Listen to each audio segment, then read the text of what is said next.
ঢাকা খুললেই শুরু হয়ে যাবে চারপাশ থেকে হামলা। টিফিন নিয়ে কাড়াকাড়ির একটা রেসিপি আমি নিয়ে চলে এসেছি আজকে তোমাদের সামনে। নমস্কার, আমি শ্রাবন্তী, ঝাড়গ্রাম থেকে। আজকে আমি চিড়ের একটা রেসিপি শেয়ার করব তোমাদের সাথে। প্রত্যেক দিন সেই কী টিফিন দেব, কী টিফিন বানাবো, এই নিয়ে একটা সমস্যা হয় সকালবেলায়। তো আজকে আমি চিড়ে দিয়ে একটা রেসিপি বানাবো।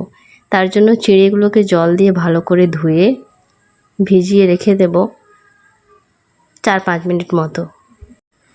খুবই অল্প সময়ে অল্প তেলে এই রেসিপিটি বানানো যায়, আর আমি নিশ্চিত ছোট থেকে বড় সবাইয়ের খুব পছন্দ হবে। তো চিড়ের সাথে আমি একটু সুজি ভিজিয়ে রাখলাম, খুবই অল্প। চিড়েটা ভিজে গেছে। এবার আমি মিক্সিং বলে চিড়ে আর সুজি একসাথে দিয়ে দেব। আর সাথে আমি পেঁয়াজ আর কাঁচা লঙ্কা কুচিয়ে রেখেছি।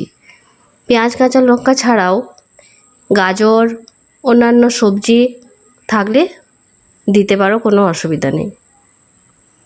তো এবার আমি সুজির মধ্যে অল্প একটু জিরে গুঁড়ো আর একটু ধনে গুঁড়ো দিয়ে দিলাম, অল্প একটু হলুদের গুঁড়ো দিয়ে দিলাম।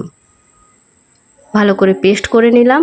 পেস্ট করে একটা বোলের মধ্যে ঢেলে নিলাম। এবার এই পেস্টের মধ্যে পেঁয়াজ কুচি আর লঙ্কা কুচি, অল্প একটু গাজর গ্রেট করে দিয়ে দেব। পরিমাণ মতো লবণ দিয়ে দিলাম। ভিডিওটি যদি ভালো লেগে থাকে তো সবার মাঝে ছড়িয়ে দেওয়ার অনুরোধ রইল। আর যারা এখনও আমার বন্ধু হওনি তারা অবশ্যই বন্ধু হয়ে যাও নতুন নতুন রেসিপি পাওয়ার জন্য। তো এবার এটার মধ্যে সবগুলো মাখিয়ে নেব। আর তাওয়া একটা বসিয়ে দিয়েছি ওভেনের মধ্যে।